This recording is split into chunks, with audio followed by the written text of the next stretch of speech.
الرحمن الرحیم اللہم صلی علی محمد و آل محمد۔ جیسا کہ تمام مومنین جانتے ہیں کہ 1400 سال سے امام حسین علیہ السلام کا غم جاری و ساری ہے، دنیا کے ہر کونے میں عزاداری سید الشہداء منعقد کی جاتی ہے، اور لوگ اپنے اپنے رواج کی طرح سے جو بھی کانسیپٹس ہیں اس کے اکارڈنگ امام حسین علیہ السلام کا غم مناتے ہیں۔ اس سارے سلسلے میں میں نے ایک چیز کی کمی محسوس کی، وہ یہ تھا کہ واقع کربلا ایک ہسٹری کا بہت بڑا پہلو ہے، اور بہت کم لوگ ہیں جو اس کے تمام واقعات سے واقف ہیں۔ المیہ یہ بھی ہے کہ ہمارے ممبر سے بھی مخصوص واقعات بیان کیے جاتے ہیں۔ اس کی 2-3 وجوہات ہیں۔ ایک تو یہ ہے کہ جو علماء و ذاکرین محرم میں مجالس وغیرہ پڑھتے ہیں تو ان کے پاس وقت کی کمی ہے، اور ایک دن میں کئی جگہ پہ وہ عزاداری میں اپنا حصہ ڈالتے ہیں۔ اور دوسرا ایک مسئلہ یہ ہے کہ ایجوکیشن کی کمی ہے، اور جتنی ایک مہنگائی ہے اور وقت کی کمی ہے، نہ کوئی کتاب لے سکتا ہے اور نہ کوئی اتنا ٹائم دیتا ہے کہ وہ بیٹھ کے مطالعہ کرے۔ اس طرح سے کئی جو ایسی چیزیں ہمارے عزاداری میں شامل ہو چکی ہیں اور وہ روایات پڑھی جاتی ہیں جن کا حقیقت سے کوئی تعلق نہیں ہے۔ تو میں نے ایک ادنیٰ سی کوشش کی، مقاتل کی بہت سی جو کتب ہیں ان کا مطالعہ کیا،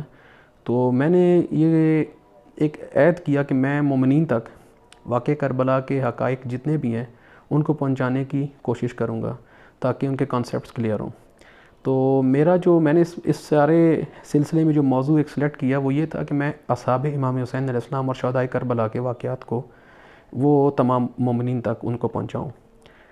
کیونکہ جو کانسیپٹس ہیں اور جو آج تک ہم بھی بچپن میں سنتے آئے ہیں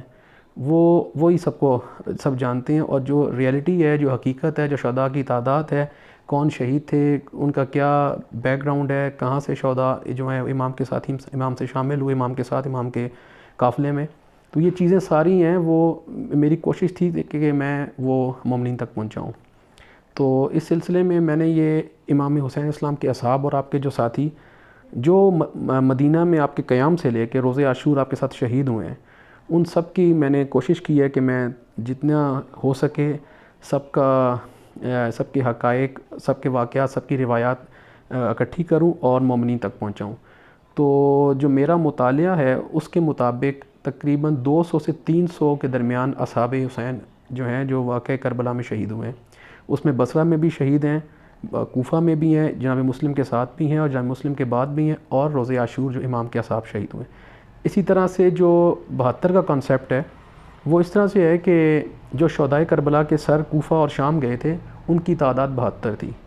تو وہ 72 اس لیے تھی کہ اس میں بنی ہاشم اور امام حسین علیہ السلام کے وہ اصحاب جو کوفہ کے نامور اشخاص تھے یا سردار تھے اپنے قبائل کے، ان کے سر تھے۔ باقی اکثریت جو امام حسین علیہ السلام کے اصحاب کی ہے ان کے رشتہ دار پسرے سات کے لشکر میں موجود تھے، کیونکہ جو امام حسین علیہ السلام سے لشکر لڑنے آیا وہ کوفہ سے بلانگ کرتا تھا، اور کوفہ ہی کے اکثریت جو اصحاب کی وہ امام کے ساتھ تھی۔ تو اس طرح سے ان کی رشتہ داریاں بھی آپس میں تھیں، اور بعد از شہادت امام حسین علیہ السلام ان کے سر جدا بھی نہیں ہوئے، اور ان کے قبائل نے ان کے جو لاشیں ہیں ان کو اپنی تحویل میں رکھا اور تدفین کی، مطلب وہ معاملات ڈیفرنٹ ہیں۔ تو اس طرح سے صرف جو امام حسین علیہ السلام کے خاندان کے لوگ ہیں، یہ آپ کے قریبی جو نامور شیعہ حضرات تھے انہی کے سر جو ہیں وہ کوفہ اور شام گئے ہیں۔ تو دوسری ایک کانسیپٹ یہ ہے کہ بنی ہاشم کے شہداء 18 ہیں، تو 18 شہدائے بنی ہاشم وہ ہیں جو حضرت علی علیہ السلام کے بیٹے اور آپ کے پوتے ہیں، اور جس طرح سے قبلہ شہنشاہ حسین نقوی صاحب فرماتے ہیں کہ شہداء جو 72 ہیں وہ صرف بنی ہاشم ہیں، تو میں نے اس کو ایک کوشش کی ہے۔ تو اگر آپ شام غریبہ میں شہید ہونے والے بچوں کو ملا لیں اور جو روز عاشور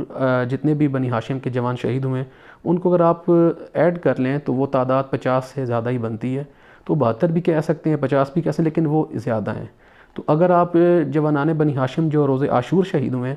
ان کو اگر آپ شمار کریں تو اس میں 18 صرف مولا علی علیہ السلام کے بیٹے اور آپ کے پوتے ہیں، اور جو اس کے علاوہ اولاد عقیل ہے، جناب عقیل علیہ السلام کے بیٹے اور آپ کے پوتے، اسی طرح سے جناب جعفر طیار کے جو پوتے ہیں، اس طرح سے اگر آپ ان کو ایڈ کر لیں اولاد جعفر اور اولاد عقیل کو، تو یہ شہداء جو روز عاشور میدان میں شہید ہوئے ہیں وہ 27 سے 35 کے درمیان بنتے ہیں مختلف روایات میں۔ اور اس کے علاوہ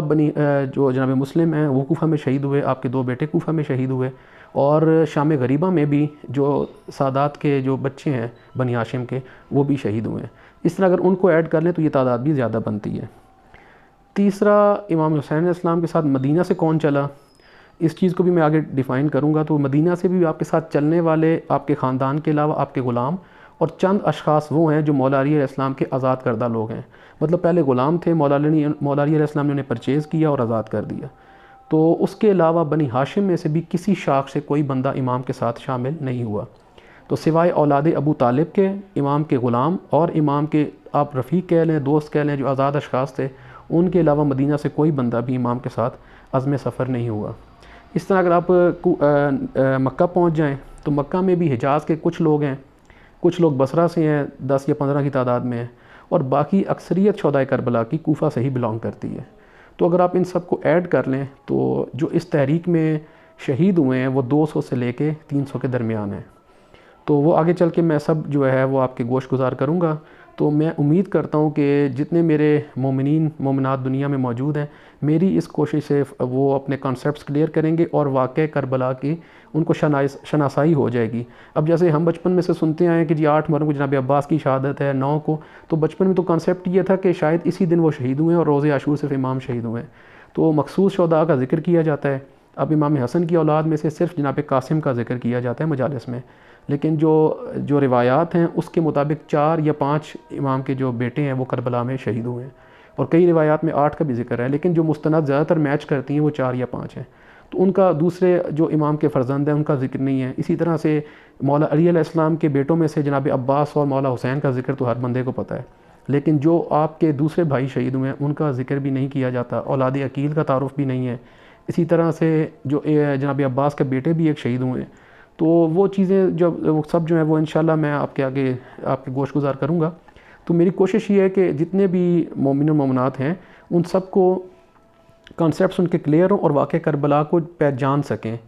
یہ نہ ہو کہ جو ہم ممبر سے ایک جو پرانی روایات چلتی آ رہی ہیں وہی ہم سنتے رہیں، تو اپنی تحقیق نہ کریں۔ کوئی بھی مذہب ہو تو رسول خدا کا فرمان ہے وہ اس لیے آپ نہ رکھ لیں کہ وہ آپ کے آباء و اجداد کا ہے، بلکہ اس کے بارے میں تحقیق کریں۔ تو میری کوشش ہے کہ تمام جتنے بھی مومنین و مومنات دنیا میں موجود ہیں، میری اس چھوٹی سی ایک جو میں کوشش کر رہا ہوں اتنا کمپائل کرنے کی، وہ ان تک پہنچ جائے اور وہ واقعہ کربلا کے جتنے بھی حقائق ہیں جو بیان نہیں کیے جاتے ان سے ان سب کی شناسائی ہو جائے۔ تو انشاءاللہ جو اب نیکسٹ میری ویڈیو ہوگی اس میں آپ کو پارٹ 2 میں بتاؤں گا کہ کس طرح سے امام جو ہے مدینہ سے آپ نے ہجرت فرمائی ہے اور کتنے لوگ آپ کے ساتھ تھے، پھر اسی طرح سے مکہ اور پھر آگے چل کے کربلا تک پہنچنے تک کتنے لوگ امام کے ساتھ تھے، کون چھوڑ گیا، کون روز عاشور شامل ہوا۔ اور اسی طرح سے اب ایک اور روایات میں بھی یہی ہے کہ شب عاشور بھی 24 یا 32 افراد لشکر سعد سے جو ہیں وہ امام کے ساتھ شامل ہوئے ہیں۔ تو یہ ساری چیزیں جو انشاءاللہ آگے چل کے میں بیان کروں گا۔ اللہ حافظ۔